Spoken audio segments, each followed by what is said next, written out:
The banknotes were forgeries. Frederick had got the timber for nothing. Napoleon called the animals together immediately, and in a terrible voice pronounced the death sentence upon Frederick. When captured, he said, Frederick should be boiled alive. At the same time, he warned them that after this treacherous deed, the worst was to be expected. Frederick and his men might make their long-expected attack at any moment. Sentinels were placed at all the approaches to the farm. In addition, 4 pigeons were sent to Foxwood with a consolatory message, which it was hoped might reestablish good relations with Pilkington. The very next morning the attack came. The animals were at breakfast when the lookouts came racing in with the news that Frederick and his followers had already come through the 5-barred gate. Boldly enough, the animals sallied forth to meet them, but this time they did not have the easy victory that they had had in the battle of the cowshed. There were 15 men with half a dozen guns between them, and they opened fire as soon as they got within 50 yards. The animals could not face the terrible explosions and the stinging pellets, and in spite of the efforts of Napoleon and Boxer to rally them, they were soon driven back. A number of them were already wounded. They took refuge in the farm buildings and peeped cautiously out from chinks and knotholes. The whole of the big pasture, including the windmill, was in the hands of the enemy. For the moment, even Napoleon seemed at a loss. He paced up and down without a word, his tail rigid and twitching. Wistful glances were sent in the direction of Foxwood. If Pilkington and his men would help them, the day might yet be won. But at this moment, the 4 pigeons, who had been sent out on the day before, returned, one of them bearing a scrap of paper from Pilkington. On it was penciled the words, "Serves you right." Meanwhile, Frederick and his men had halted about the windmill. The animals watched them, and a murmur of dismay went round. 2 of the men had produced a crowbar and a sledgehammer. They were going to knock the windmill down. "Impossible!" cried Napoleon. "We have built the walls far too thick for that. They could not knock it down in a week. Courage, comrades!" But Benjamin was watching the movements of the men intently. The 2 with the hammer and the crowbar were drilling a hole near the base of the windmill. Slowly, and with an air almost of amusement, Benjamin nodded his long muzzle. "I thought so," he said. "Do you not see what they are doing? In another moment, they're going to pack blasting powder into the hole." Terrified, the animals waited. It was impossible now to venture out of the shelter of the buildings. After a few minutes, the men were seen to be running in all directions. Then there was a deafening roar. The pigeons swirled into the air, and the animals, all except Napoleon, flung themselves flat on their bellies and hid their faces. When they got up again, a huge cloud of black smoke was hanging where the windmill had been. Slowly the breeze drifted it away. The windmill had ceased to exist. At this sight, the animals' courage returned to them. The fear and despair they had felt a moment earlier were drowned in their rage against this vile, contemptible act. A mighty cry for vengeance went up, and without waiting for further orders, they charged forth in a body and made straight for the enemy. This time they did not heed the cruel pellets that swept over them like hail. It was a savage, bitter battle. The men fired again and again, and when the animals got to close quarters, lashed out with their sticks and their heavy boots. A cow, 3 sheep, and 2 geese were killed, and nearly everyone was wounded. Even Napoleon, who was directing operations from the rear, had the tip of his tail chipped by a pellet. but the men did not go unscathed either. 3 of them had their heads broken by blows from Boxer's hoofs. Another was gored in the belly by a cow's horn. Another had his trousers nearly torn off by Jessie and Bluebell. And when the 9 dogs of Napoleon's own bodyguard, whom he had instructed to make a detour under the cover of the hedge, suddenly appeared on the men's flank, baying ferociously, panic overtook them. They saw that they were in danger of being surrounded. Frederick shouted to his men to get out while the going was good, and the next moment the cowardly enemy was running for dear life. The animals chased them right down to the bottom of the field and got in some last kicks at them as they forced their way through the thorn hedge.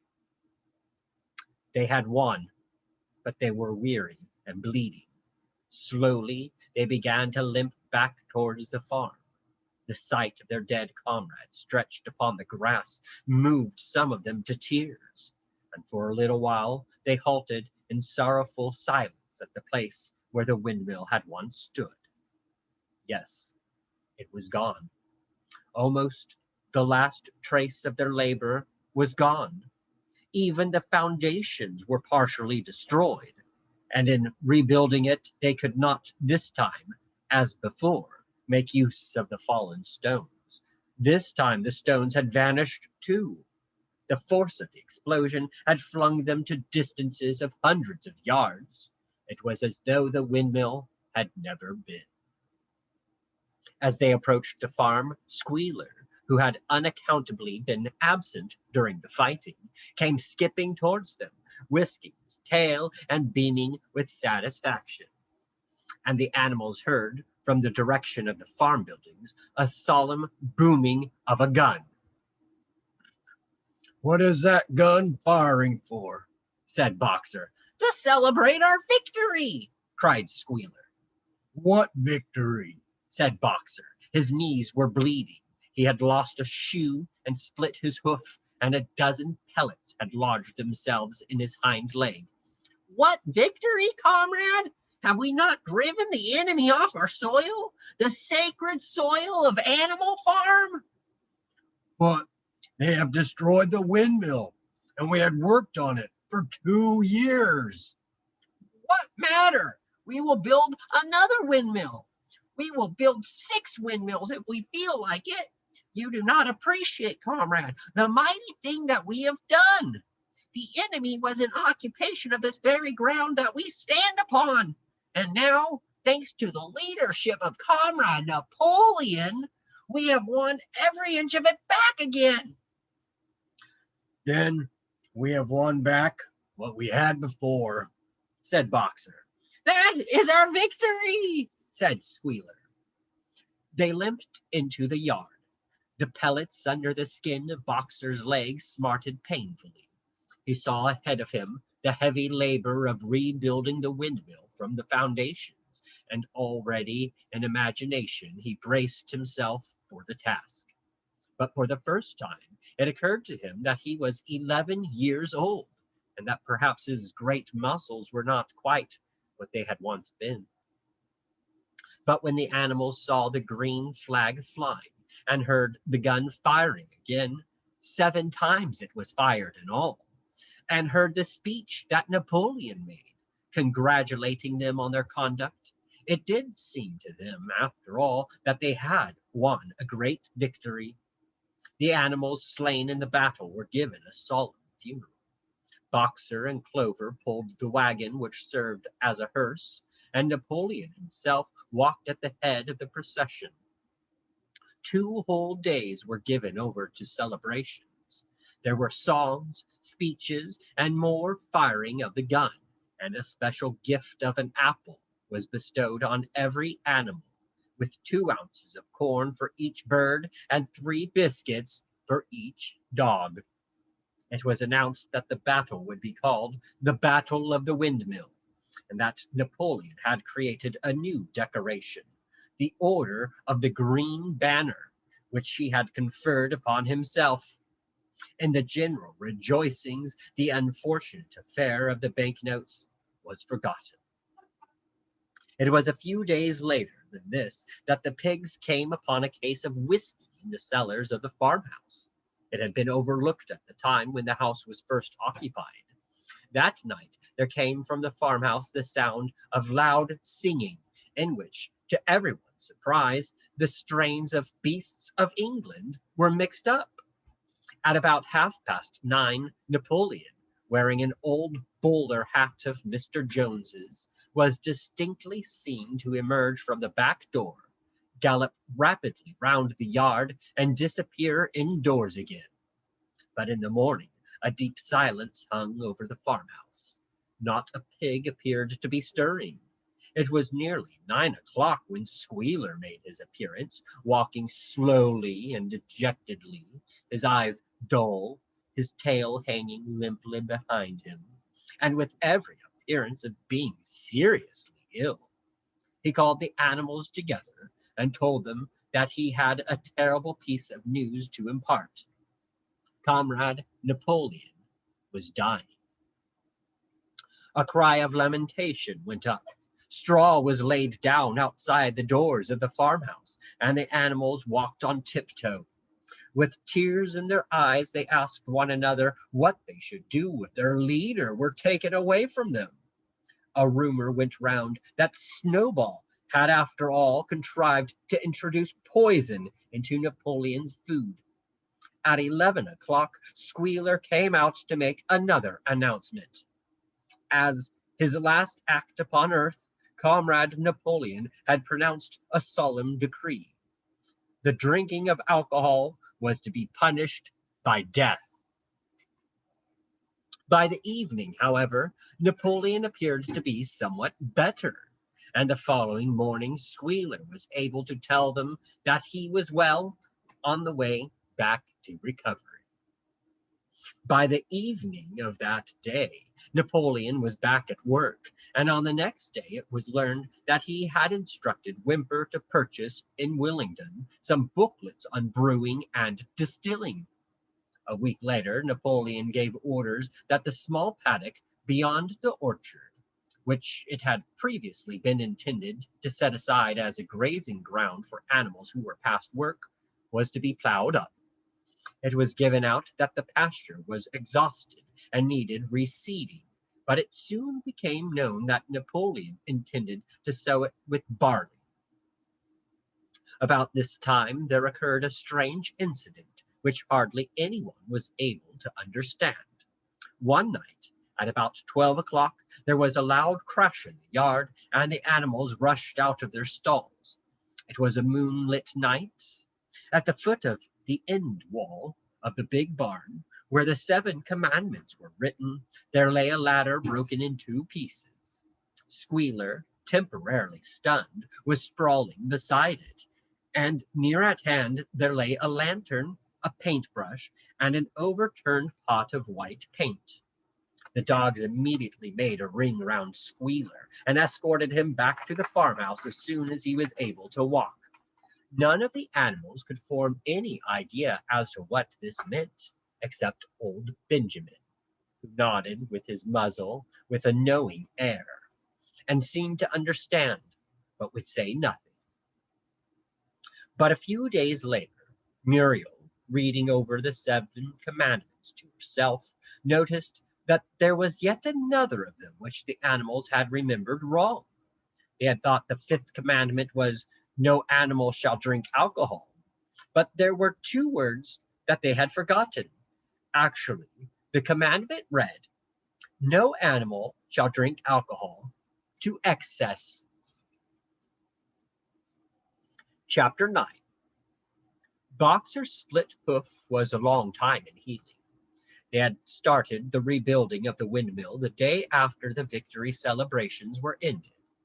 Boxer refused to take even a day off work, and made it a point of honor not to let it be seen that he was in pain. In the evenings, he would admit privately to Clover that the hoof troubled him a great deal. Clover treated the hoof with poultices of herbs, which she prepared by chewing them, and both she and Benjamin urged Boxer to work less hard.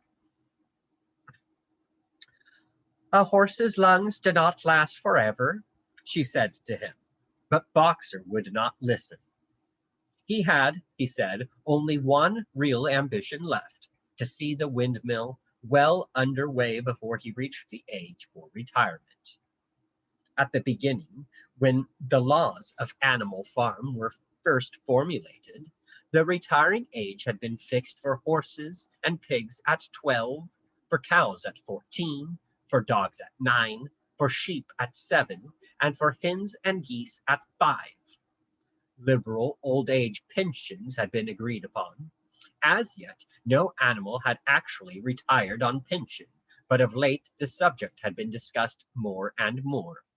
Now that the small field beyond the orchard had been set aside for barley, it was rumored that a corner of the large pasture was to be fenced off and turned into a grazing ground for superannuated animals. For a horse, it was said, the pension would be 5 pounds of corn a day, and in winter 15 pounds of hay, with a carrot or possibly an apple on public holidays.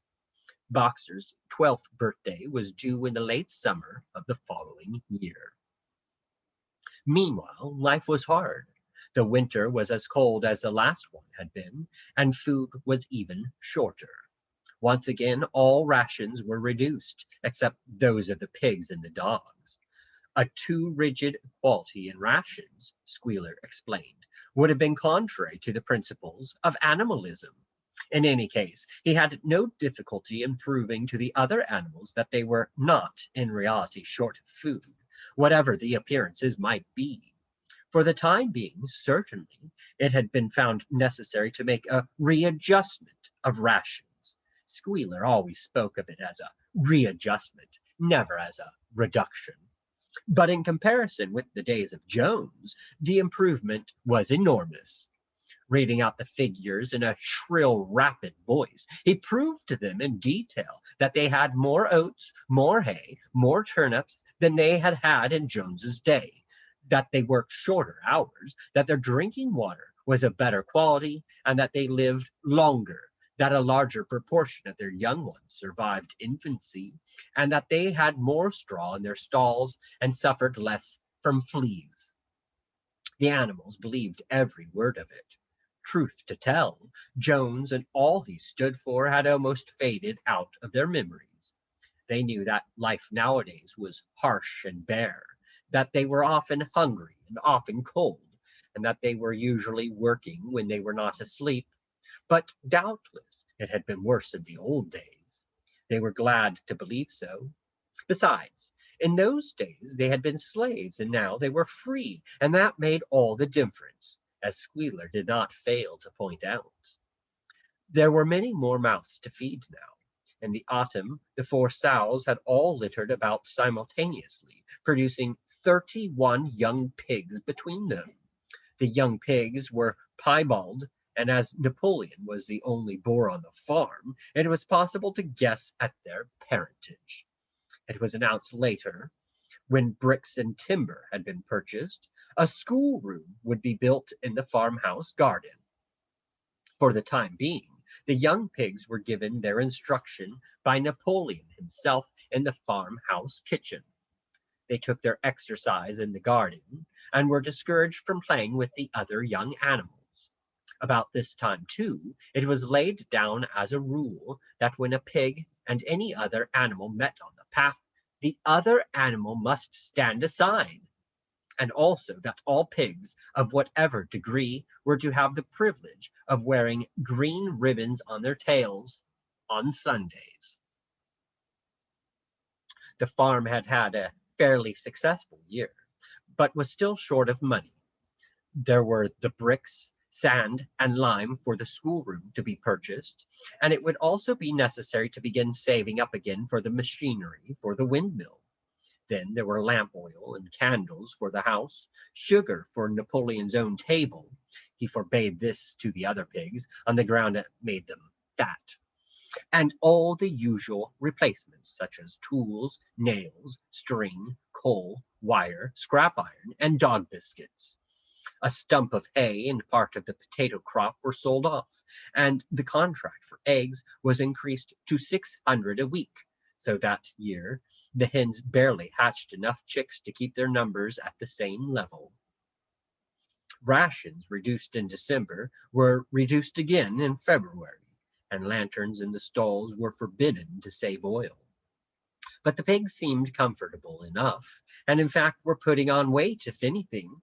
One afternoon, in late February, a warm, rich, appetizing scent, such as the animals had never smelt before, wafted itself across the yard from the little brew house, which had been disused in Jones's time, and which stood beyond the kitchen. Someone said it was a smell of cooking barley. The animals sniffed the air hungrily, and wondered whether a warm mash was being prepared for their supper. But no warm mash appeared, and on the following Sunday it was announced that from now onwards all barley would be reserved for the pigs. The field beyond the orchard had already been sown with barley, and the news soon leaked out that every pig was now receiving a ration of a pint of beer daily, with half a gallon for Napoleon himself, which was always served to him in the Crown Derby soup tureen. But if there were hardships to be borne, they were partly offset by the fact that life nowadays had a greater dignity than it had had before.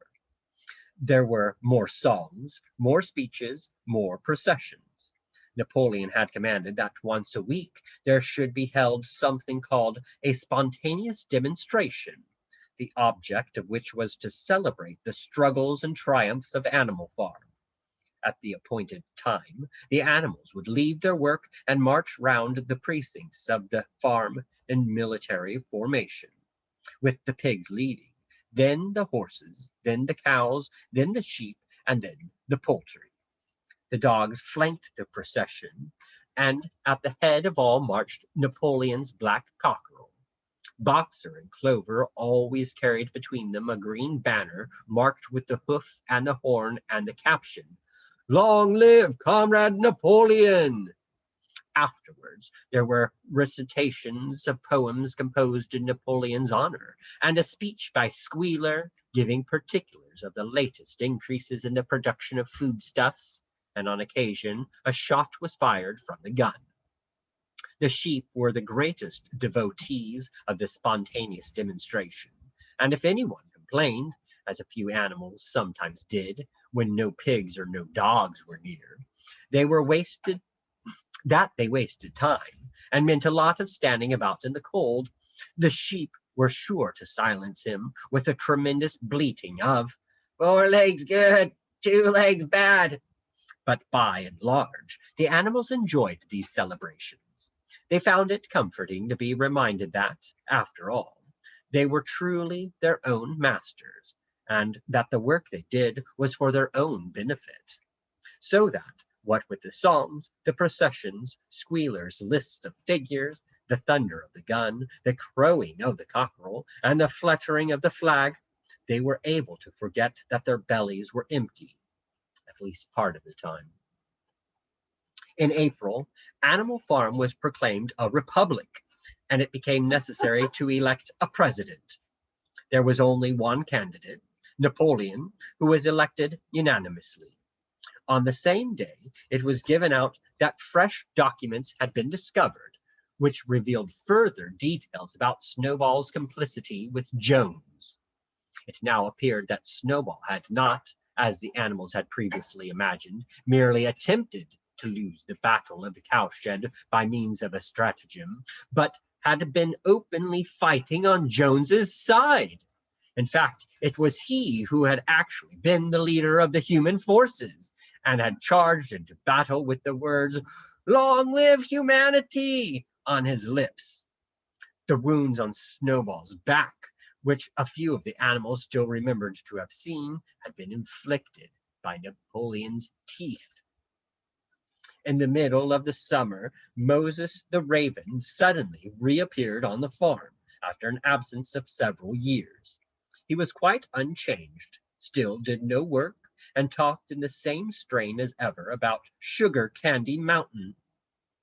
He would perch up on a stump, flap his black wings, and talk by the hour to anyone who would listen.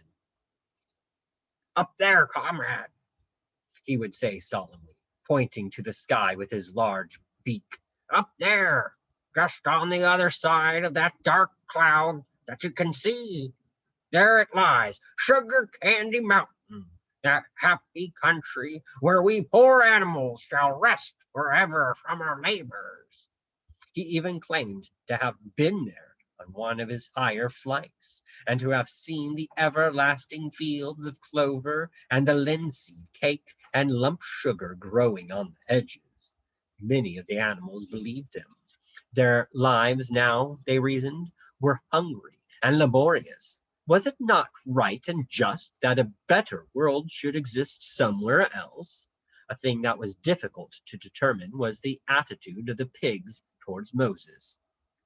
They all declared contemptuously that his stories about Sugar Candy Mountain were lies, and yet they allowed him to remain on the farm, not working, with an allowance of a gill of beer a day.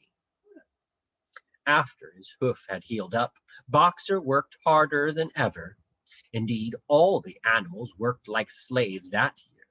Apart from the regular work of the farm and the rebuilding of the windmill, there was the schoolhouse for the young pigs, which was started in March.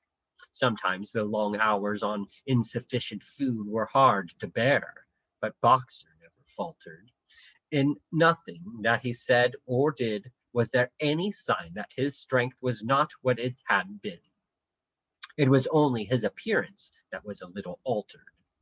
His hide was less shiny than it had used to be, and his great haunches seemed to have shrunken. The other said, "Boxer will pick up when the spring grass comes in." But the spring came, and Boxer grew no fatter. Sometimes on the slope leading to the top of the quarry, when he braced his muscles against the weight of some vast boulder, it seemed that nothing kept him on his feet except the will to continue. At such times his lips were seen to form the words, "I will work harder." He had no voice left. Once again, Clover and Benjamin warned him to take care of his health, but Boxer paid no attention. His 12th birthday was approaching. He did not care what happened so long as a good store of stone was accumulated before he went on pension. Late one evening in the summer, a sudden rumor ran round the farm that something had happened to Boxer. He had gone out along to drag a load of stone down to the windmill, and sure enough, the rumor was true. A few minutes later, 2 pigeons came racing in with the news. "Boxer has fallen! He is lying on his side and can't get up!" About half the animals on the farm rushed out to the knoll where the windmill stood. There lay Boxer between the shafts of the cart, his neck stretched out, unable even to raise his head. His eyes were glazed, his sides matted with sweat.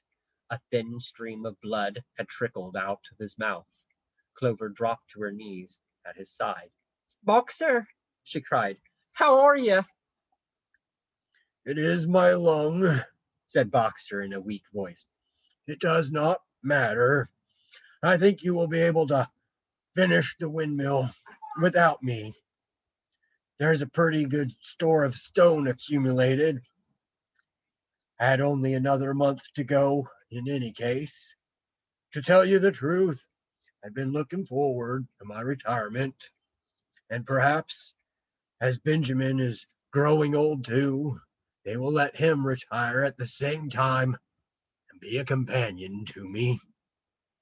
"We must get help at once," said Clover. "Run, somebody, and tell Squealer what has happened."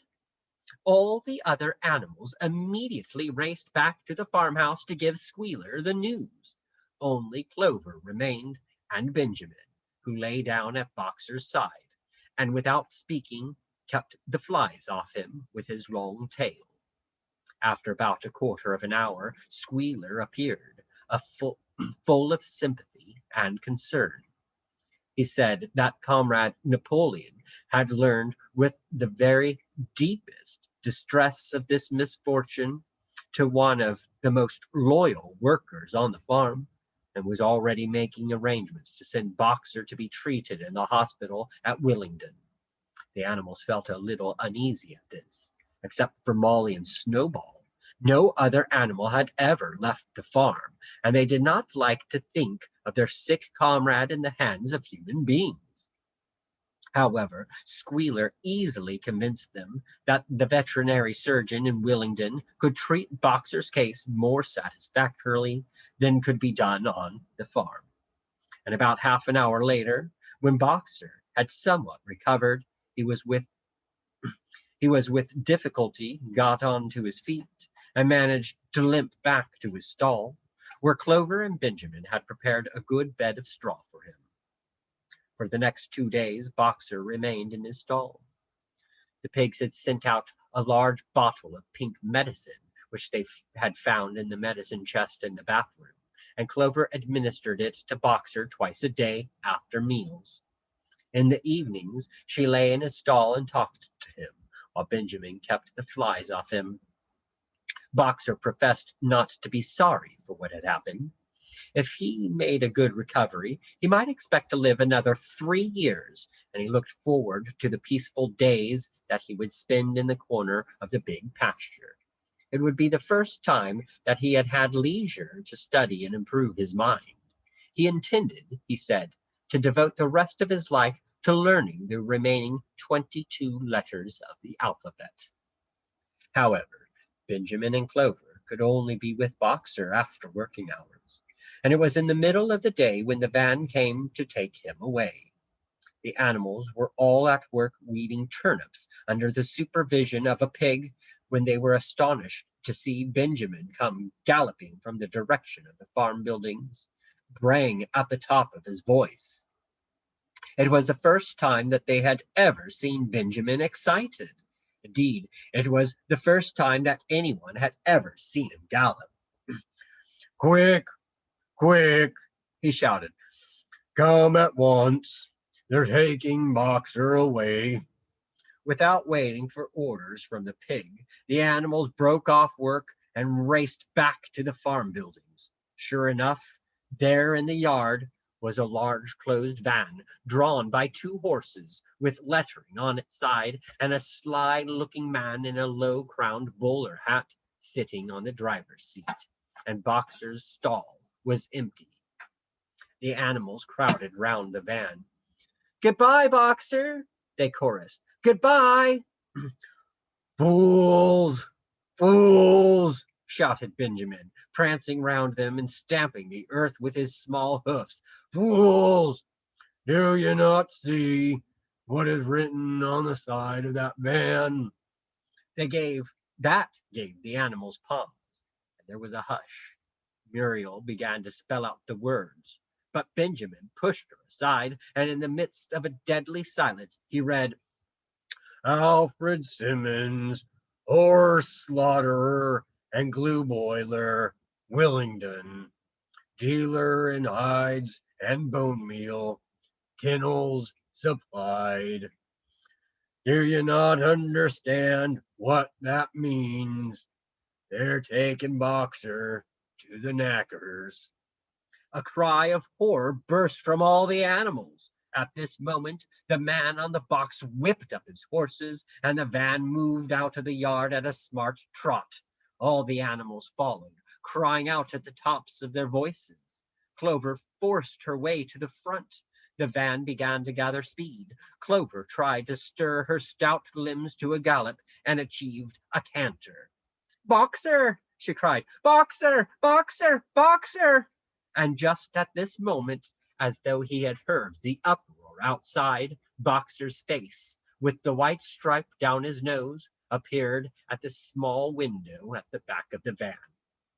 "Boxer!" cried Clover in a terrible voice. "Boxer! Get out! Get out quickly! They're taking you to your death!" All the animals took up the cry of, "Get out, Boxer! Get out!" But the van was already gathering speed and drawing away from them. was uncertain whether Boxer had understood what Clover had said. But a moment later, his face disappeared from the window. There was the sound of a tremendous drumming of hoofs inside the van. He was trying to kick his way out. The time had been when a few kicks from Boxer's hoofs would have smashed the van to matchwood. But alas, his strength had left him, and in a few moments the sound of drumming hoofs grew fainter and died away. In desperation, the animals began appealing to the two horses which drew the van to stop. "Comrades! Comrades!" they shouted. "Don't take your own brother to his death!" But the stupid brutes, too ignorant to realize what was happening, merely set back their ears and quickened their pace. Boxer's face did not reappear at the window. Too late, someone thought of racing ahead and shutting the 5-barred gate, but in another moment the van was through it and rapidly disappearing down the road. Boxer was never seen again. 3 days later, it was announced that he had died in the hospital at Willingdon, in spite of receiving every attention a horse could have. Squealer came to announce the news to the others. He had, he said, been present during Boxer's last hours. "It was the most affecting sight I have ever seen," said Squealer, lifting his trotter and wiping away a tear. "I was at his bedside at the very last, and at the end almost too weak to speak. He whispered in my ear that his sole sorrow was to have passed on before the windmill was finished. 'Forward, comrades,' he whispered, 'forward in the name of the rebellion. Long live Animal Farm! Long live Comrade Napoleon! Napoleon is always right.' Those were his very last words, comrades." Here, Squealer's demeanor suddenly changed. He fell silent for a moment, and his little eyes darted suspicious glances from side to side before he proceeded. It had come to his knowledge, he said, that a foolish and wicked rumor had been circulated at the time of Boxer's removal. Some of the animals had noticed that the van which took Boxer away was marked "Horse Slaughterer," and had actually jumped to the conclusion that Boxer was being sent to the knackers.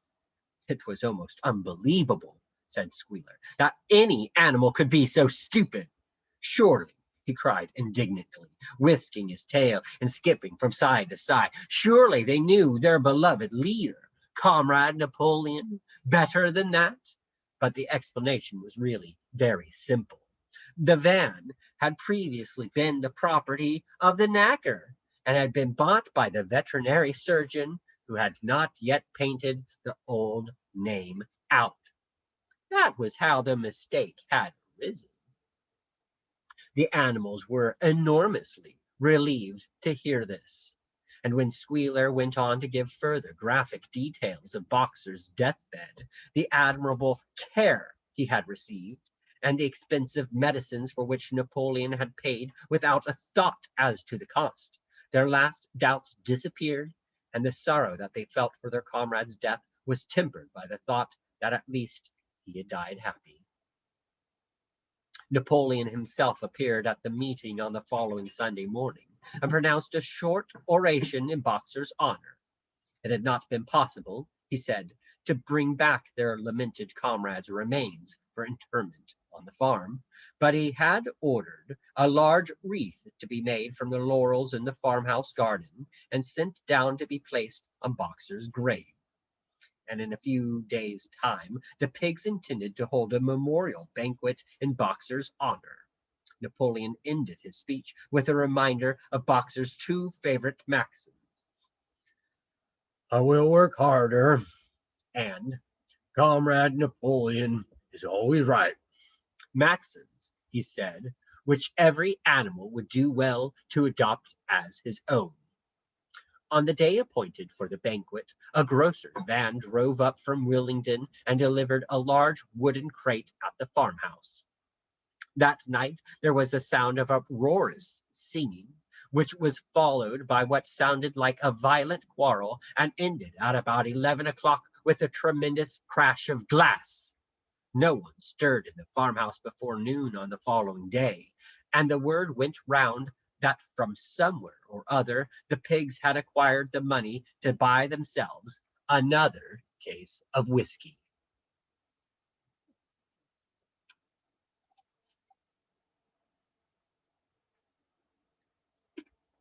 Chapter 10. Years passed. The seasons came and went. The short animal lives fled by. A time came when there was no one who remembered the old days before the rebellion, except Clover, Benjamin, Moses the raven, and a number of the pigs. Muriel was dead. Bluebell, Jessie, and Pincher were dead. Jones, too, was dead. He had died in an inebriate's home in another part of the country. Snowball was forgotten. Boxer was forgotten, except by the few who had known him. Clover was an old stout mare now, stiff in the joints and with a tendency to rheumy eyes. She was 2 years past the retiring age, but in fact no animal had ever actually retired. The talk of setting aside a corner of the pasture for superannuated animals had long since been dropped. Napoleon was now a mature boar of 24 stone. Squealer was so fat that he could, with difficulty, see out of his eyes. Only old Benjamin was much the same as ever, except for being a little grayer about the muzzle, and since Boxer's death, more morose and taciturn than ever. There were many more creatures on the farm now, though the increase was not so great as had been expected in earlier years. Many animals had been born to whom the rebellion was only a dim tradition, passed on by word of mouth, and others had been bought who had never heard mention of such a thing before their arrival. The farm possessed 3 horses now besides Clover. They were fine upstanding beasts, willing workers, and good comrades, but very stupid. None of them proved able to learn the alphabet beyond the letter B. They accepted everything that they were told about the rebellion and the principles of animalism, especially from Clover, for whom they had an almost filial respect, but it was doubtful whether they understood very much of it. The farm was more prosperous now and better organized. It had even been enlarged by 2 fields which had been bought from Mr. Pilkington. The windmill had been successfully completed at last, and the farm possessed a threshing machine and a hay elevator of its own, and various new buildings had been added to it. Whymper had bought himself a dog cart. The windmill, however, had not after all been used for generating electrical power. It was used for milling corn and brought in a handsome money profit. The animals were hard at work building yet another windmill. When that one was finished, so it was said, the dynamos would be installed. But the luxuries of which Snowball had once taught the animals to dream, the stalls with electric light and hot and cold water, and the 3-day week were no longer talked about. Napoleon had denounced such ideas as contrary to the spirit of animalism. The truest happiness, he said, lay in working hard and living frugally. Somehow it seemed as though the farm had grown richer without making the animals themselves any richer, except, of course, for the pigs and the dogs. Perhaps this was partly because there were so many pigs and so many dogs. It was not that these creatures did not work after their fashion. There was, as Squealer was never tired of explaining, endless work in the supervision and organization of the farm. Much of this work was of a kind that the other animals were too ignorant to understand. For example, Squealer told them that the pigs had to expend enormous labors every day upon mysterious things called files, reports, minutes, and memoranda. These were large sheets of paper which had to be closely covered with writing, and as soon as they were so covered, they were burnt in the furnace. This was of the highest importance for the welfare of the farm, Squealer said. But still, neither pigs nor dogs produced any food by their own labor, and there were very many of them, and their appetites were always good. As for the others, their life, so far as they knew, was as it had always been. They were generally hungry, they slept on straw, they drank from the pool, they labored in the fields. In winter they were troubled by the cold, and in summer by the flies.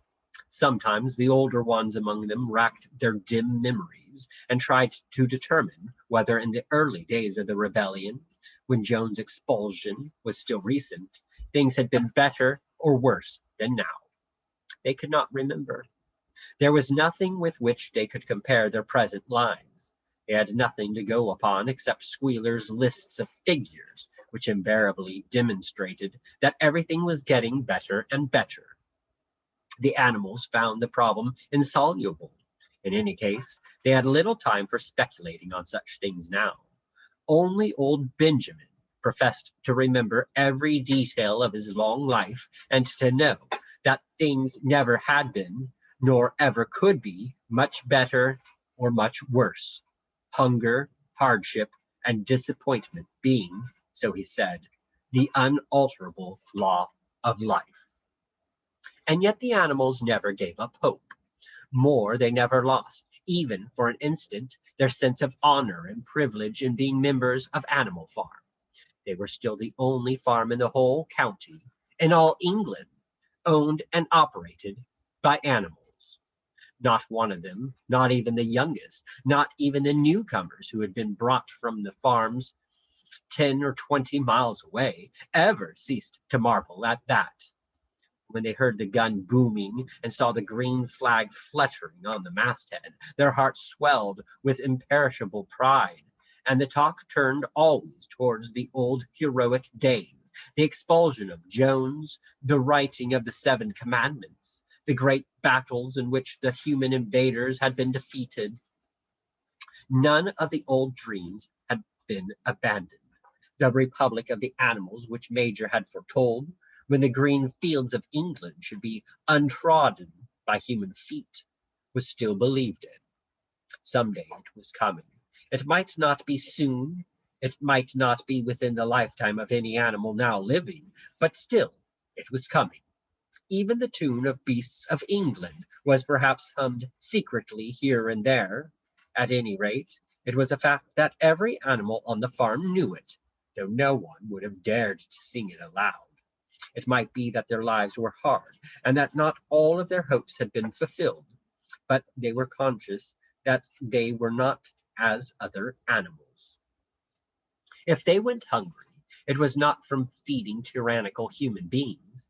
If they worked hard, at least they worked for themselves.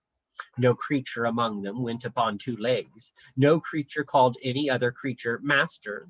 All animals were equal. One day in early summer, Squealer ordered the sheep to follow him and led them out to a piece of waste ground at the other end of the farm, which had become overgrown with birch saplings. The sheep spent the whole day there, browsing at the leaves under Squealer's supervision. In the evening, he returned to the farmhouse himself, but, as it was warm weather, told the sheep to stay where they were. It ended by their remaining there for a whole week, during which time the other animals saw nothing of them. Squealer was with them for the greater part of every day. He was, he said, teaching them to sing a new song, for which privacy was needed. It was just after the sheep had returned, on a pleasant evening, when the animals had finished work and were making their way back to the farm buildings, that the terrified neighing of a horse sounded from the yard. Startled, the animals stopped in their tracks. It was Clover's voice. She neighed again, and all the animals broke into a gallop and rushed into the yard. Then they saw what Clover had seen. It was a pig walking on his hind legs. Yes, it was Squealer. A little awkwardly, as though not quite used to supporting his considerable bulk in that position, but with perfect balance, he was strolling across the yard. And a moment later, out from the door of the farmhouse came a long file of pigs, all walking on their hind legs. Some did it better than others. One or two were even a trifle unsteady and looked as though they would have liked the support of a stick, but every one of them made his way right round the yard successfully.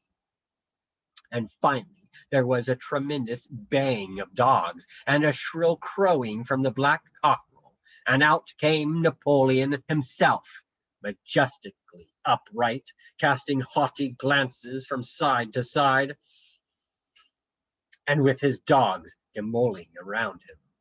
He carried a whip in his trotter. There was a deadly silence. Amazed, terrified, huddling together, the animals watched the long line of pigs march slowly round the yard. It was as though the world had turned upside down. Then there came a moment when the first shock had worn off, and when, in spite of everything, in spite of their terror of the dogs and of the habit developed through long years of never complaining, never criticizing, no matter what happened, they might have uttered some word of protest. But just at that moment, as though at a signal, all the sheep burst out into a tremendous bleating of 4 legs good, 2 legs better, 4 legs good, 2 legs better, 4 legs good, 2 legs better. It went on for 5 minutes without stopping, and by the time the sheep had quieted down, the chance to utter any protest had passed, for the pigs had marched back into the farmhouse. Benjamin felt a nose nuzzling at his shoulder. He looked round. It was Clover. Her old eyes looked dimmer than ever. Without saying anything, she tugged gently at his mane and led him round to the end of the big barn, where the 7 commandments were written. For a minute or two they stood gazing at the tarred wall with its white lettering. My sight is failing, she said finally. Even when I was young, I could not have read what was written there, but it appears to me that that wall looks different. Are the 7 commandments the same as they used to be, Benjamin? For once, Benjamin consented to break his rule, and he read out to her what was written on the wall. There was nothing there now except a single commandment. It ran, all animals are equal, but some animals are more equal than others. After that, it did not seem strange when the next day the pigs, who were supervising the work of the farm, all carried whips in their trotters. It did not seem strange to learn that the pigs had bought themselves a wireless set, were arranging to install a telephone, and had taken out subscriptions to John Bull, Titbits, and the Daily Mirror. It did not seem strange when Napoleon was sent strolling in the farmhouse garden with a pipe in his mouth. No, not even when the pigs took Mrs. Jones's clothes out of the wardrobes and put them on. Napoleon himself appearing in a black coat, rat-catcher breeches, and leather leggings, while his favorite sow appeared in the watered silk dress which Mrs. Jones had been used to wear on Sundays. A week later, in the afternoon, a number of dog carts drove up to the farm. A deputation of neighboring farmers had been invited to make a tour of inspection. They were shown all over the farm and expressed great admiration for everything they saw, especially the windmill. The animals were weeding the turnip field. They worked diligently, hardly raising their faces from the ground, and not knowing whether to be more frightened of the pigs or of the human visitors. That evening, loud laughter and bursts of singing came from the farmhouse, and suddenly, at the sound of the mingled voices, the animals were stricken with curiosity. What could be happening in there, now that for the first time animals and human beings were meeting on terms of equality? With one accord, they began to creep as quietly as possible into the farmhouse garden. At the gate they paused, half frightened to go on, but Clover led the way in. They tiptoed up to the house, and such animals as were tall enough peered in at the dining room window. There, round the long table, sat half a dozen farmers and half a dozen of the more eminent pigs. Napoleon himself occupying the seat of honor at the head of the table. The pigs appeared completely at ease in their chairs. The company had been enjoying a game of cards, but had broken off for the moment, evidently in order to drink a toast. A large jug was circulating, and the mugs were being refilled with beer. No one noticed the wondering faces of the animals that gazed in at the window. Mr. Pilkington of Foxwood had stood up, his mug in his hand. In a moment, he said, he would ask the present company to drink a toast, but before doing so, there were a few words that he felt it incumbent upon him to say. It was a source of great satisfaction to him, he said, and he was sure, to all others present, to feel that a long period of mistrust and misunderstanding had now come to an end.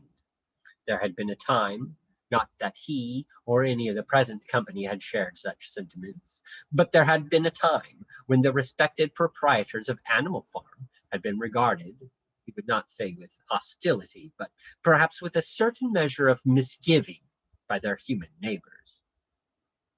Unfortunate incidents had occurred, mistaken ideas had been current.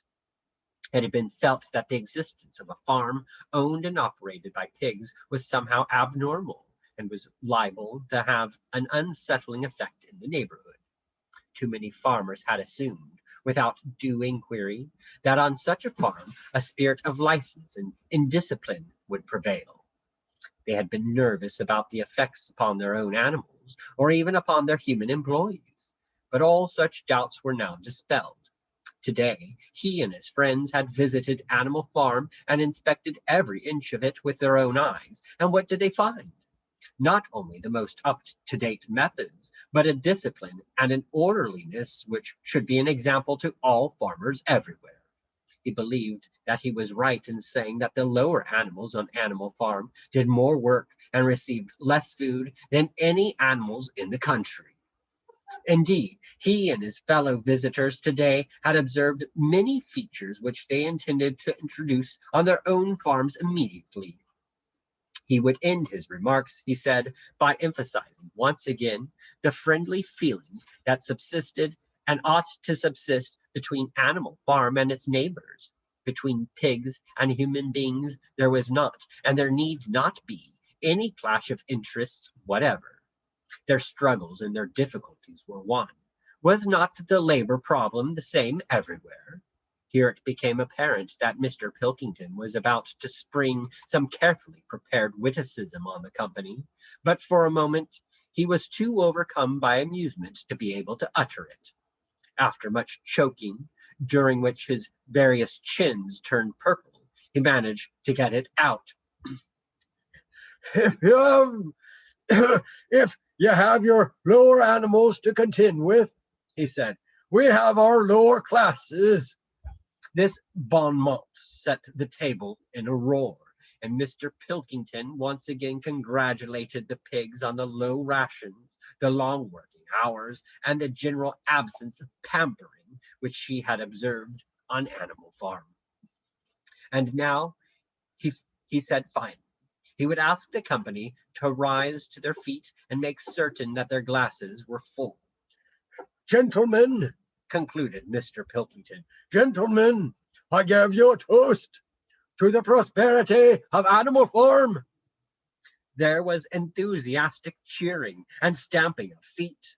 Napoleon was so gratified that he left his place and came round the table to clink his mug against Mr. Pilkington's before emptying it. When the cheering had died down, Napoleon, who had remained on his feet, intimated that he too had a few words to say. Like all of Napoleon's speeches, it was short and to the point. He too, he said, was happy that the period of misunderstanding was at an end. For a long time there had been rumors, circulated, he had reason to think, by some malignant enemy, that there was something subversive and even revolutionary in the outlook of himself and his colleagues. They had been credited with attempting to stir up rebellion among the animals on neighboring farms. Nothing could be further from the truth. Their sole wish, now and in the past, was to live at peace and in normal business relations with their neighbors. This farm, which he had the honor to control, he added, was a cooperative enterprise. The title deeds, which were in his own possession, were owned by the pigs jointly. He did not believe, he said, that any of the old suspicions still lingered, but certain changes had been made recently in the routine of the farm which should have the effect of promoting confidence still further. Hitherto, the animals on the farm had had a rather foolish custom of addressing one another as comrade. This was to be suppressed. There had also been a very strange custom, whose origin was unknown, of marching every Sunday morning past a boar's skull, which was nailed to a post in the garden. This too would be suppressed, and the skull had already been buried. His visitors might have observed, too, the green flag which flew from the masthead. If so, they would perhaps have noted that the white hoof and horn with which it had previously been marked had now been removed, the plain green flag from now onwards. He had only one criticism, he said, to make of Mr. Pilkington's excellent and neighborly speech. Mr. Pilkington had referred throughout to Animal Farm. He could not, of course, know, for he, Napoleon, was only now for the first time announcing it, that the name Animal Farm had been abolished. Henceforward, the farm was to be known as the Manor Farm, which he believed was its correct and original name. Gentlemen, concluded Napoleon, I will give you the same toast as before, but in a different form. Fill your glasses to the brim. Gentlemen, here is my toast. To the prosperity of the Manor Farm. There was the same hearty cheering as before, and the mugs were emptied to the dregs. But as the animals outside gazed at the scene, it seemed to them that some strange thing was happening. What was it that had altered in the faces of the pigs? Clover's old dim eyes flitted from one face to another. Some of them had 5 chins, some had 4, some had 3. But what was it that seemed to be melting and changing? Then, the applause having come to an end, the company took up their cards and continued the game that had been interrupted, and the animals crept silently away. But they had not gone 20 yards when they stopped short. An uproar of voices was coming from the farmhouse. They rushed back and looked through the window again. Yes, a violent quarrel was in progress. There were shoutings, bangings on the table, sharp, suspicious glances, furious denials.